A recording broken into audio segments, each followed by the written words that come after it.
আসসালামু আলাইকুম। জানিয়ে দেব এই মুহূর্তে হাতে পাওয়া সর্বশেষ ভয়ঙ্কর কিছু আন্তর্জাতিক আপডেট বাংলা সংবাদ। শুরুতেই থাকছে সংবাদ শিরোনাম। পাকিস্তানে হামলায় ভারত কি ব্রহ্মস ছুড়েছিল? জানিয়ে দেব গাজায় খাবারের অভাবে মৃত্যুর ঝুঁকিতে ৬৫,০০০ শিশু।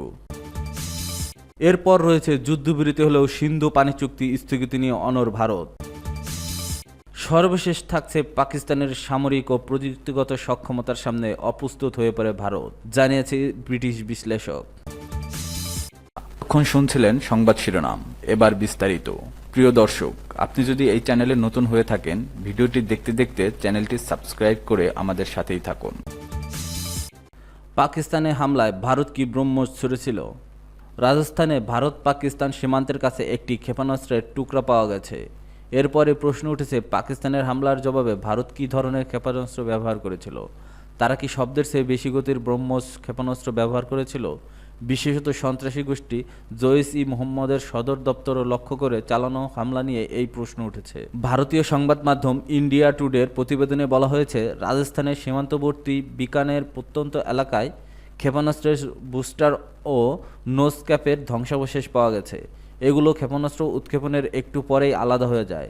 ধারণা করা হচ্ছে এই ধ্বংসাবশেষগুলো ব্রহ্মস ক্ষেপণাস্ত্রের। এই টুকরোগুলো খুঁজে পাওয়ার পর অনেকে বলছেন ভারত হয়তো পাকিস্তানের হামলায় ব্রহ্মস ক্ষেপণাস্ত্র ব্যবহার করেছিল। বিশেষ করে বাওয়ালপুর জইশ-ই-মুহাম্মদের সদর দপ্তর লক্ষ্য করে যে বড় আঘাত হানা হয়েছিল, তারপরে এই প্রশ্ন আরও জোরালো হয়েছে। ধারণা করা হচ্ছে ব্রহ্মসের মতো ক্ষেপণাস্ত্র ব্যবহার করেই হয়তো এই হামলা সফল করা হয়েছে। যদিও ভারত সরকার এখনও স্পষ্টভাবে বলেনি তারা অপারেশন সিঁদুর অভিযানের ব্রহ্মস ক্ষেপণাস্ত্র ব্যবহার করেছিল কিনা। তবে দেশটির বিভিন্ন গণমাধ্যম প্রকাশিত খবর থেকে জানা গেছে, রাজস্থানে পাওয়া ধ্বংসাবশেষের সঙ্গে ব্রহ্মসের মিল রয়েছে। কাশ্মীরের পেহেলগামে হামলার জের ধরে ৬-৭ মে পাকিস্তান অপারেশন সিঁদুর পরিচালনা করে ভারত। দেশটির প্রতিরক্ষা মন্ত্রণালয়ের তথ্য মতে, ভারত পাকিস্তানের অনেক গুরুত্বপূর্ণ সামরিক স্থাপনা লক্ষ্য করে এই অভিযান পরিচালনা করেছিল। এর মধ্যে ছিল সরকটের রাফিকি, চাকোয়ালের মুরিদ, রাওয়ালপিন্ডির নূর খান, কাসুরের রহিম ইয়ার খান, শুক্কুর ও চুনিয়ান বিমান ঘাঁটি। এছাড়া পশরুর ও শিয়ালকোটের রাডার স্থাপনাতেও হামলা চালায় ভারত। প্রতিরক্ষা মন্ত্রণালয়ের দেওয়া তথ্যমতে হামলার ক্ষেত্রে ভারতের নির্দেশনা ছিল কেবল সামরিক লক্ষ্যবস্তু, সাধারণ মানুষের যেন কোনো ক্ষতি না হয়। তবে পাকিস্তান দাবি করে ভারত বেশ কিছু বেসামরিক এলাকাতেও হামলা চালিয়েছে। দুই দেশের মধ্যে চলা ৩.৫ দিনের সংঘাতে এখনও পর্যন্ত ভারতে ১৫ ও পাকিস্তানে ৩১ জনের মৃত্যুর খবর পাওয়া গেছে, যাদের মধ্যে বেসামরিক লোকও আছেন। গাজায় খাবারের অভাবে মৃত্যুর ঝুঁকিতে ৬৫,০০০ শিশু। গাজায় ইসরায়েলি অবরোধের কারণে খাবারের তীব্র সংকট দেখা দিয়েছে। অঞ্চলটিতে ২ মাসেরও বেশি সময় ধরে অবরোধ চালিয়ে যাচ্ছে ইসরায়েল। এর ফলে অঞ্চলটির ৬৫,০০০-এর বেশি শিশু মৃত্যুর ঝুঁকিতে পড়েছে। গাজা প্রশাসনের জনসংযোগ বিভাগের তথ্যের বরাত দিয়ে এই তথ্য জানিয়েছে লন্ডন থেকে পরিচালিত মধ্যপ্রাচ্য কেন্দ্রিক সংবাদ মাধ্যম মিডল ইস্ট মনিটর। সংবাদ মাধ্যমটির প্রতিবেদনে বলা হয়েছে, গাজায় দুর্ভিক্ষ আসন্ন। ইসরায়েলি অবরোধের কারণে জীবন সংকটে পড়েছে ৬৫,০০০ বেশি শিশু। টানা ২ মাসের বেশি সময় ধরে ত্রাণ ও জরুরি সরবরাহ ঢুকতে দেওয়া হচ্ছে না।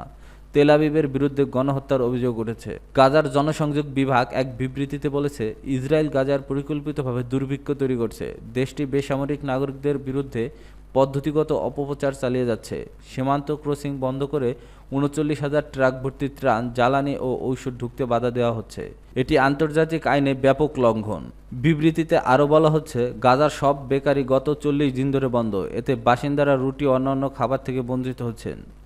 রুটি এখনকার প্রধান খাবার। এই কারণে দুর্ভিক্ষ অপুষ্টি তীব্র হচ্ছে, বিশেষ করে শিশু, অসুস্থ ও বৃদ্ধদের মধ্যে। তারা জানিয়েছে, অপুষ্টি ও খাবার সংকটে ৬৫,০০০-এর বেশি শিশু মৃত্যুর ঝুঁকিতে রয়েছে। ইসরায়েল ক্ষুধাকে অস্ত্র হিসেবে ব্যবহার করছে। বিবৃতিতে আরও উল্লেখ করা হয়েছে, ইসরায়েলে টানা ৭০ দিন ধরে ক্রসিংগুলো সম্পূর্ণ বন্ধ রেখেছে। চলমান গণহত্যার মধ্যে এই পরিস্থিতি মানবিক ও স্বাস্থ্য বিপর্যয়কে আরও খারাপ করে তুলছে। এদিকে গাজায় ইসরায়েলের হামলায় নিহত বেড়ে অন্তত ৫২,৮১০ জনে দাঁড়িয়েছে। গত অক্টোবর থেকে এই নিধনযজ্ঞ চালাচ্ছে ইসরায়েল। গাজার স্বাস্থ্য মন্ত্রণালয় গতকাল শনিবার এক বিবৃতিতে বলেছে, গত ২৪ ঘন্টায় ইসরায়েলি হামলায় ২৩ জন নিহত হয়েছেন। আহত হয়েছে আরও ১২৪ জন। এতে ইসরায়েলি হামলায় মোট আহতের সংখ্যা দাঁড়িয়েছে ১,১৯,৪৭৩ জন। বিবৃতিতে আরও বলা হয়, বহু হতাহত এখনও ধ্বংসস্তূপের নিচে আটকা পড়ে আছেন। রাস্তার উপরে অনেকে রয়েছে, কিন্তু উদ্ধারকারীরা সেখানে পৌঁছতে পারছেন না। গত 18ই মার্চ ইসরায়েলি সেনাবাহিনী গাজা উপত্যকায় তাদের হামলা পুনরায় শুরু করে। এরপর থেকে তারা 2701 জনকে হত্যা করেছে, আহত করেছে 7432 জনকে। এর মধ্য দিয়ে জানুয়ারিতে শুরু হওয়া যুদ্ধবিরতি এবং বন্দি বিনিময় চুক্তি ভেঙে গেছে। যুদ্ধবিরতি হলেও সিন্ধু পানি চুক্তি স্থগিত নিয়ে অনড় ভারত। পাকিস্তানের সঙ্গে বর্তমান যুদ্ধবিরতি শর্ত সাপেক্ষে ও সিন্ধু পানি চুক্তি সহ কূটনৈতিক পদক্ষেপগুলো নিয়ে ভারতের অবস্থান কোনো পরিবর্তন হয়নি বলে জানিয়েছে সংশ্লিষ্ট সূত্রগুলো। এ থেকে বোঝা যাচ্ছে যুদ্ধবিরতি কার্যকর হলেও পেহেলগাম হামলার জেরে দুই দেশের মধ্যে যে কূটনৈতিক সংকট সৃষ্টি হয়েছে তার সমাধান সহজে হবে না। 1960 সালের বিশ্বব্যাংকের মধ্যস্থতায় সিন্ধু নদী ও শাখা নদীগুলোর পানি বন্টন নিয়ে ভারত ও পাকিস্তানের মধ্যে সিন্ধু চুক্তি হয়। এই চুক্তির সুবিধাভোগী ছিল পাকিস্তানের প্রায় কয়েক কোটি মানুষ, কিন্তু পেহেলগাম হামলার জেরে এই ঐতিহাসিক চুক্তি স্থগিত করেছে ভারত।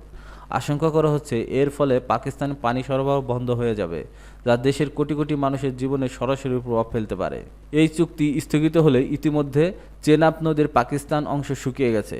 পাকিস্তানি সংবাদ মাধ্যম দ্য ডনের প্রতিবেদনে বলা হয়েছে, গত রোববার 4 মে চেনাবের পানি প্রবাহ ছিল 35,000 কিউসেক, কিন্তু গত সোমবার 5 মে সকালে তা কমে মাত্রা দাঁড়ায় 3,100 কিউসেক হয়েছে।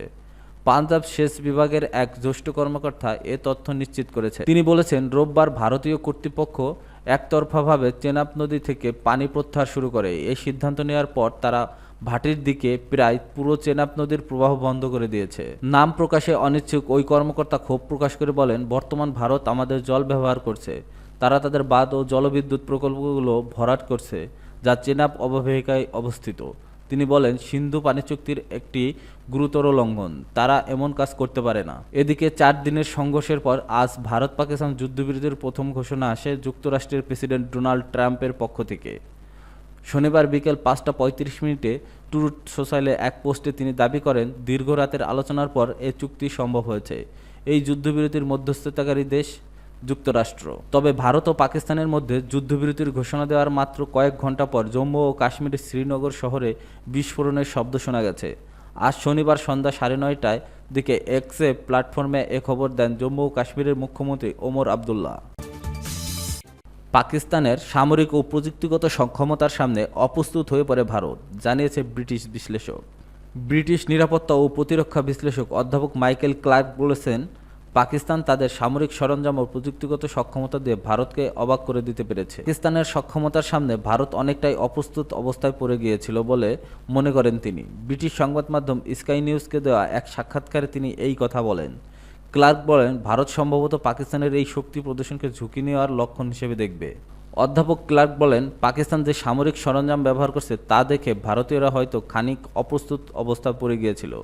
ক্লার্কের মতে এ কারণে হলো পাকিস্তান তাদের অনেক চীনা প্রযুক্তি নির্ভর সরঞ্জাম ব্যবহার করেছে। বর্তমান সবার মনোযোগ জে-10 যুদ্ধবিমানের দিকে। ক্লার্ক বলেন, পাকিস্তানের একটি জে-10 যুদ্ধবিমান ভারতের রাফাল যুদ্ধবিমান ভূপাতিত করেছে বলে মনে হচ্ছে। তিনি আরও বলেন, নিঃসন্দেহে পাকিস্তান তাদের HQ-9 অ্যান্টি এয়ারক্রাফট ক্ষেপণাস্ত্র ব্যবহার করেছে, যা সম্ভবত বেশ কার্যকর প্রমাণিত হয়েছে।